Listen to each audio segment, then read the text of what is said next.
Everyone, good morning সবাইকে and welcome back to my channel. আজকের ব্লগটা আমি এখান থেকে স্টার্ট করছি। আর পাপান কিন্তু এখন ঘুমাচ্ছে, তাই জন্য অনেকটা আস্তে আস্তে ইন্ট্রোটা দিচ্ছি। আজকে হচ্ছে আমার এক্সাম কলেজে, তো যাবো এক্সাম দিতে। কলেজের এক্সাম পড়েছে রামনগর কলেজে। কাঁথি কলেজে পড়লে একটু সুবিধে হয়, কারণ ওটা আমাদের রেগুলার মানে কাঁথি অনেকবারই যাবে, আর রামনগরটা একটু অকওয়ার্ড রাস্তা। রামনগরও অনেকবার যাওয়া হয়, অনেকবারই যাই।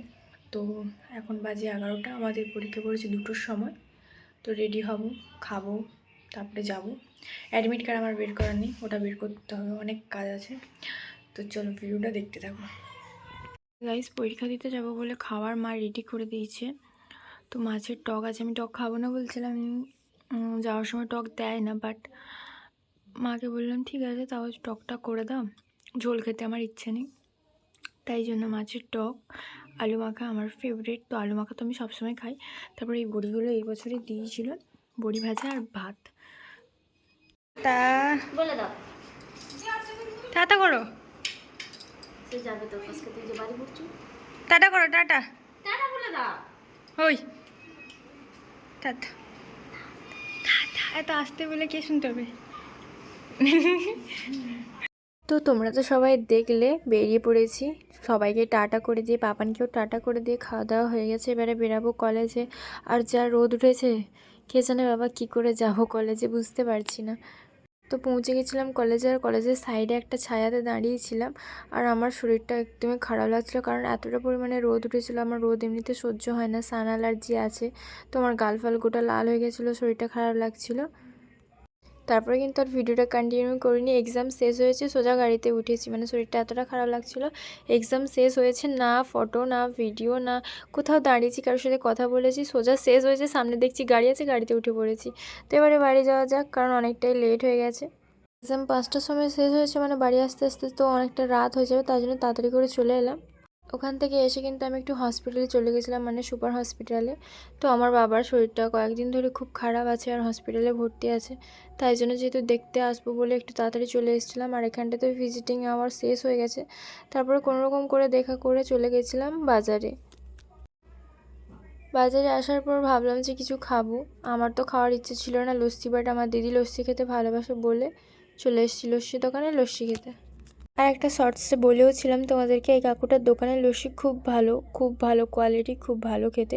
তো তোমরাও যদি চাও এখানটায় এসে খেতে পারো। এটা হচ্ছে আমাদের বাস স্ট্যান্ডে, মানে এগরা বাস স্ট্যান্ডে স্বর্ণময়ী স্কুলের পুরো সামনেই বসে, দেখবে। আর এই দইটা দেখেছো কতটা ঘন, মানে লস্যি মানে কি পুরো দইয়েরই হয়, আর খুব ভালো টেস্ট। আর সেখানটায় দেখো আমার দিদি বসে আছে।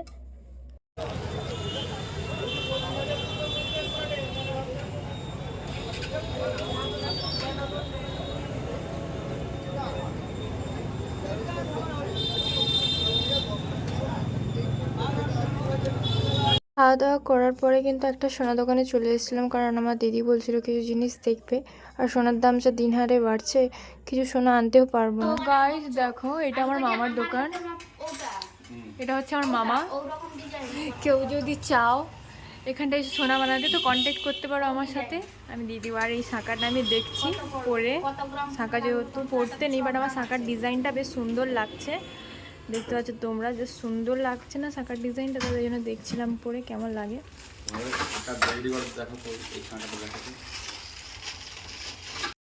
আর এই মুখ ফুখ ধুয়ে একটু ফ্রেশ হলাম। সকাল থেকে বেরিয়েছিলাম, শরীরটা খুব খারাপ লাগছে। আর সত্যি বলতে গিয়ে আজকে আমার মনটা একটু খারাপ, কারণ যে যার দেখো, আমি সোশ্যাল মিডিয়াতে থাকি আমি মানছি, বাট সব জিনিসটা সোশ্যাল মিডিয়াতে খুলে তুলে ধরাটা ওটা সম্ভব নয়। তো আজকে আমি তোমাদেরকে আগেই বললাম যে আমার বাবা একটু অসুস্থ, হসপিটালে ভর্তি আছে, দেখা করতে গেছিলাম। তো ওই জন্যই মনটা খারাপ, যতই হোক অনেকটাই খারাপ লাগছে। যাই হোক, সব মানুষ যাতে ভালো থাকে ওটাই চাইবে, আমি তো ওটাই চাই, যে যত খারাপ করুক, যে যত ভালো হোক, যাই হোক না কেন সবাই যাতে ভালো থাকে, সবাইভাবে সুস্থভাবে জীবনটাকে কাটায়। আমি কোনোদিনও কারোর খারাপ চাইনি, আমি চাইবো না যে যতই খারাপ করুক আমার সাথে, যেই হোক না কেন। তো বাবা যেহেতু হসপিটালে ভর্তি আছে, আমার মনটা খারাপ। তারপরে কেন মনটা আজকে অনেকটাই খারাপ লাগছে আমার। তো তোমাদের সাথে শেয়ার করি বলে সব জিনিসটা আমার এখন যে খারাপ ফিলিংসটা হচ্ছে ওটাও তোমাদের সাথে শেয়ার করছি। আবার কেউ উল্টোপাল্টা কমেন্ট করো না, কারণ ফিলিংস নিয়ে উল্টোপাল্টা কমেন্ট করো ওটা এখন একটা হয়ে গেছে। বাট সত্যি বলতে কি সবসময় সব জিনিসে উল্টোপাল্টা কমেন্টটা উচিত নয়। আমরা কোনো ভিতরে দেখতে নিই, কোনো বাইরে দেখতে নিই, একটা ফোনে একটা মানুষকে দেখে জাজ করে নিই মানুষটা কেমন, মানুষটা এরকম মানুষটা ওই রকম, বাট আসলে কিন্তু মানুষটা ওই রকম কি সেটা আমরা দেখতে যাই না। কারোর লাইফের ভেতরে ঢুকেছে, কে কতটা স্ট্রাগল করে আসছে, কে কতটা কষ্টের ভেতরে আছে বা সুখের ভেতরে আছে, ওটা কিন্তু আমরা দেখতে পাই না। তো যাই হোক, অনেক কথা বলা হলো, এবারে নিচে যাব, কারণ সকালবেলায় খেয়ে গেছিলাম ভাত, কালকে বার ছিল বলে কিছু খাওয়াও হয়নি। তো এবারে নিচে গিয়ে দেখি কি খাবো। আর পাপান তো ঘুমিয়ে গেছে, যাই ওকে তুলবো, অনেকক্ষণ ওকে নেওয়া হয়নি। চলো যাওয়া যাক। গাইস বাড়িতে এসে দেখছি যে বাড়ি গেছে একটা মানে শিব পুজো হয়েছিল, ওখানটায় মহোৎসব হয়েছিল। আর আমি যেহেতু যাইনি, বাড়ির সবাই গেছিলো, আমি যাইনি, তাই জন্য আমার জন্য কত খাবার এনেছে, মানে অনেক খাবার এনেছে। খাবার বলতেই ভাত আনেনি, তরকারিগুলো এনেছে। তো দিদি আর আমি এখন খাবো, আমি তো খেতে বসে গেছি। দেখে না তোমরা, এইটুকু ভাত নিয়েছি, ভাতটা কম আছে বলে এইটুকু নিয়েছি, নাহলে আমি এর থেকে একটু বেশি খাই, এতটাও কম খাই না। তো আমি একটু ভাত নিয়ে নিয়েছি, আর তরকারিগুলো একটু একটু করে নিয়ে নিব। এখানটায় আছে ঘন্ট, যেটা আমি খাই শুধু মহোৎসবের হলেই খাই, আদার্স আমি ঘন্ট খাই না। আর এটা হচ্ছে শুক্তো মনে হয়, আমি শুক্তোর সেরকম কিছু খাই না, আলু খাই, আদার্স আমি কিছু খাই না। বাড়ির কেউ খাবে কিনা আমি তাও জানি না, আমি বেড়ে খেয়ে নিচ্ছি কারণ আমার খিদে পেয়েছে। আর কি তরকারি আছে এখানটায়, চচ্চড়ি আছে, চচ্চড়িটা একটু কেটে নিই।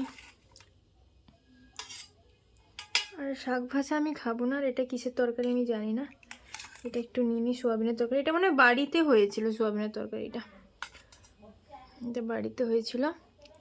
তো চলো গাইস, এই তো আমি তরকারি নিয়ে নিয়েছি, ভাত নিয়ে নিয়েছি, এবারে খাওয়া যাক। চলো চলো গাইস, টাটা। আজকের ভিডিওটা এই পর্যন্ত, আমি এবারে খেয়ে নেবো, রাত হয়ে গেছে, আর ভিডিওটা কন্টিনিউ করবো না। তো ভিডিওটা কেমন লেগেছে অবশ্যই কিন্তু কমেন্টে জানাবে। আর যদি তোমরা ফেসবুক থেকে দেখছো, চ্যানেলটাকে ফলো করে নেবে, ইউটিউব থেকে দেখলে চ্যানেলটাকে সাবস্ক্রাইব করে নেবে আমার নতুন নতুন ভিডিও দেখার জন্য আরও। তো টাটা সবাইকে, গুড নাইট।